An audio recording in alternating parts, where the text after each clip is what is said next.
Mordecai and Rigby, Finn and Jake. Both of these shows were peak Cartoon Network, regular show, Adventure Time.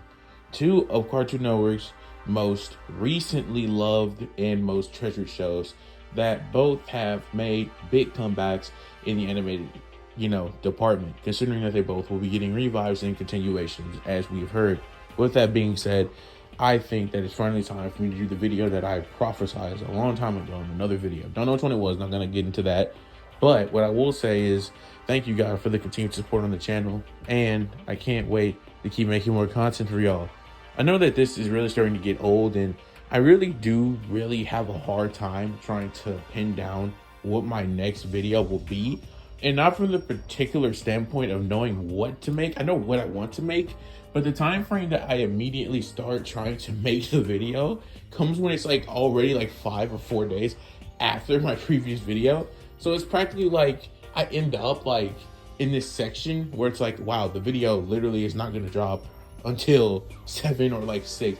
But it's not like I'm trying to do that. I'm trying to upload honestly more than one week, but it feels like at least one upload per week is like what I can almost guarantee you, because that's when I'm like, I really need to get this out. But yeah, I try my best to upload daily or multiple times in one like day or whatever. I really try, but it just doesn't end up that way. Anyways, guys, today we have Finn and Jake versus Mordecai and Rigby, and so I thought this would be pretty fun to do. Without further ado, let's get into this video right now. If you do enjoy it, please hit the subscribe button. Thanks, and let's get into this right now. For starters, I think it'll be funner to start off with Mordecai and Rigby scaling, so let's do that right now. I will be doing each character individually. Mordecai, Rigby, Finn, and Jake will all be done separately, and we will compare them at the end to see who wins like we usually do on this channel. So let's get into it right now. When looking at Mordecai and Rigby, it's very clear that the higher part of their characters does revolve around things they will be able to use, and not necessarily so much around their basic power scaling. With that being said, we will be granting them all their powers and abilities and weapons, so that this is actually a fair fight. Otherwise, Finn and Jake would subsequently have a much easier time and arguably just flat out win. With that being said, when looking at Mordecai's attack potency, he can destroy walls a lot of the times, especially shown when he destroyed a wall hitting the Death Bear. Then we can say he's comparable to Muscle Man, who compares to Skips, who accidentally killed Rigby, who was able to regularly hold his own against him. So this would easily put him at building level plus. With Town, and we can say that with Death Kwon Do and the Fist of Justice, they could easily get up to the Town level, those separate items separate. It's stronger than Rigby using Death Kwon Do, and Rigby nearly killed Skips, destroyed several buildings, and nearly destroyed the park hole. The force of his punches created a crater hundreds of meters deep. With the Fist of Justice should be comparable to Skips, who should be stronger than Rigby with Death Kwon Do. Comparable to his durability, so he can damage Rigby in episodes up to the small city level plus feed, and Rigby scales to him as well. This will easily give Mordecai small city plus levels in terms of attack potency. Then we have Tanked and Explosion alongside the whole cast that opened a hole inside a planet that even finished with the whole life on Earth completely. This would give him planet level scaling. The basketball players caused a great explosion just by entry back to the planet. This would give them planet level with the powers of the basketball. Then they destroyed Jupiter, large planet level with the Galaxy Sword. Then we have that form reached the size of the galaxy, which is the Galaxy level of the Galaxy Sword. Then we have he take the class from Pops and Anti-Pops, who were able to do, that giant feat of destroying the universe and resetting it, which will make him go star level. Then we have survive the clash of Pops and Anti-Pops, which can reset the universe as I just stated, which will give them universe level plus scaling. And with the power, Mordecai and Rigby can completely rewind the events of an episode, giving them universal level plus power with the hacks of the power, which can pretty much do anything as long as they make a really good song about it. And with the realm of Darthon, can give the user's capability to write the rules of the game and create a universe according to the rules of the game, including things like no weapons, immunity rule changes, no power or magic, etc., which would easily give them multi-universal level through hacks of the realm of Darthon specifically. Then we have Mordecai ended gaining 5 dimensionality in one chapter from an elevator that granted him 5 higher dimensionality, which would easily give him high multiverse level plus. And the peak of their power is above the verse's entirety and sees it as an illusion. This obviously would give him complex multiversal level in terms of power, and should be stronger with all Fist of Justice and of course Death Kwon Do. So with that being said, we're out of the way with Mordecai and Rigby. Well, Mordecai scaling. And to be completely honest with you, it really wouldn't make any difference just hitting Rigby power-ups and stuff. So honestly, I'm just going to skip Rigby's section entirely because he scales directly to Mordecai, as they are shown doing all these things together. So they practically have the same amount of power. Now, speed is exactly the same. So let me go over the speed and I'll take it back from, this. When looking at the speed for Mordecai and Rigby, they outspit a golf cart and can keep up with Rigby, who is faster than him in the early interpretations of the show, which is speed human. Then we have jump from Earth to atmosphere in just 4 seconds, which was calculated around hypersonic levels of speed. Then we have dodged lightning, which generally goes this speed, which will make him have hypersonic plus.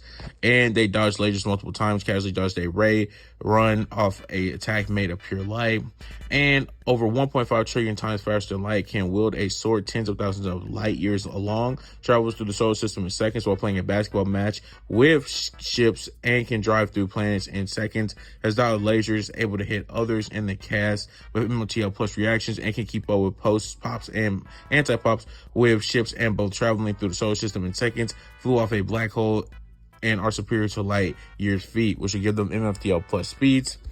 Now we have comparable to infinite time crossroads, and time is also an illusion for him. This would easily give them immeasurable to infinite levels of speed. And Mordecai wants time travel back to where they met Muscle Man by going back to the comet panel that happened, which would grant both of them immeasurable levels of speed.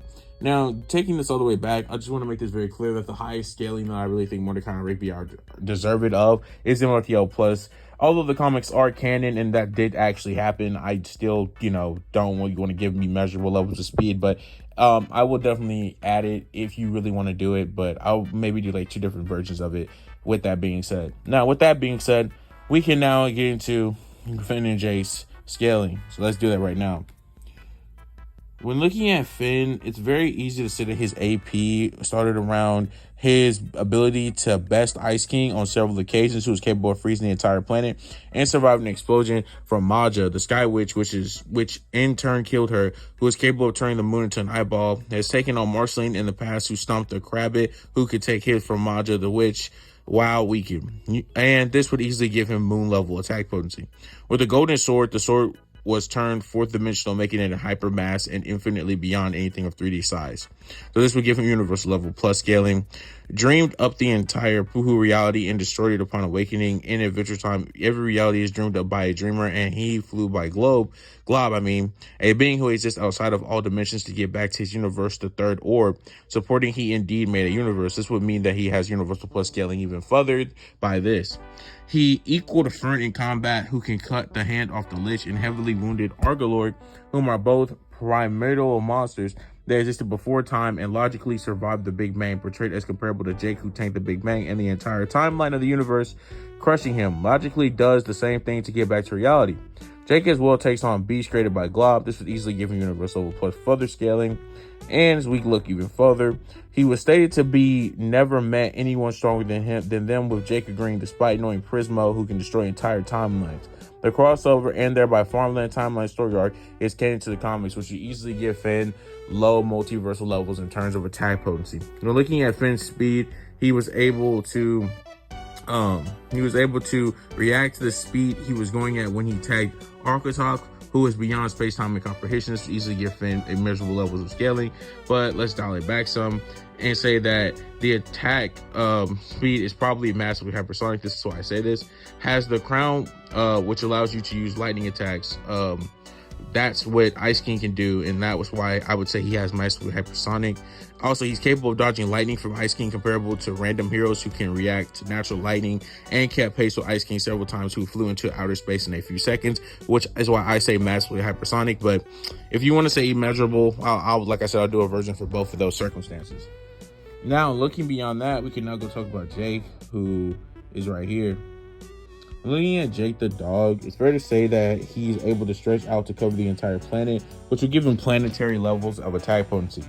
Also, he was able to hurt Undertakers who are capable of destroying dead worlds, which are infinite in size. Also, he interacted with the fifth dimensional rope, which would give him high multiversal plus or high universal level in terms of power. Also shown to dodge attacks from Finn, giving him massively hypersonic plus, and moved in the anti-verse, which is outside of the constructs of the multiverse, and is stated to be pure nothingness, which would give him inaccessible levels of speed. So with that being said, that's the scaling for both Finn, Jake, and Mordecai and Rigby. So without further ado, let's get into this right now. When looking at Mordecai and Rigby, I think it's fair to say that just off straight rip, they definitely have a power advantage considering they have complex multiversal, which is what we scale Finn to low multiversal level. That right off the bat is a major disadvantage for them in terms of power. So I would easily say that considering they're 5 to 10 to even maybe 30 or 40 times, 1,000 times stronger than them, I would easily give Mordecai and Rigby the attack potency advantage. And with the realm of Darthon, they can just, manipulate reality. So I don't really know what Finn and Jake would do against that. I feel like they would just kind of lose just with those things being included.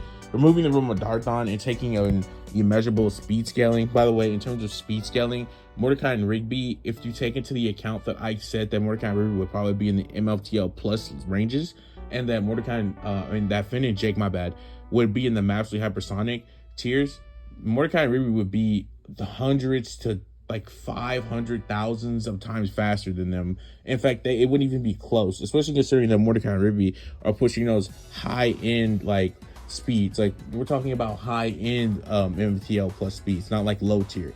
So they're like really, really fast and like really beating them in terms of speed. So in my personal opinion, not only are they getting dramatically outsped, but they're getting dramatically outpowered. So in like a normal fight, I definitely think Mordecai and Rigby would take it, especially with all their abilities. And Death Kwon Do for sure would overpower Finn and Jake 100%. Now, we're talking about if we took their immeasurable speed scaling into account, like I said I would, they would be tied in speed, which would actually be a pretty still same kind of outcome, just mainly because the realm of Darthon exists, and that would allow them to manipulate reality. And not only that, but they would still be way stronger because they have complex multiversal level power, while Finn and Jake respectively only have like high multiverse to somewhere around low multiversal if we're talking about Finn the human himself. This would easily give Mordecai and Rigby enough of an advantage. And once again, if all else fails, they could just make a song with the power and literally warp reality as they wish. And if they don't, they have the realm of Darthon to always count back on. So with that being said, Mordecai and Rigby take this, and they take it with like, I would say like high to extreme diff. Honestly, extreme to high diff. This is not like an easy win by any means. It definitely wouldn't be an easy win if you make their speeds equal. But I feel like without speed being equalized, it's like, I don't know, mid to high diff, maybe, if you like don't take that into account. So yeah, that's what I would definitely say for this fight. If you guys did enjoy this video, please surely like, comment, subscribe. Notifications will be for my new videos. Whenever you upload them, thank you. I can never say this enough. Whenever it's enough, thank you. And I'll catch you guys next video. Hopefully they'll be coming out more frequently, but who knows? All right, guys.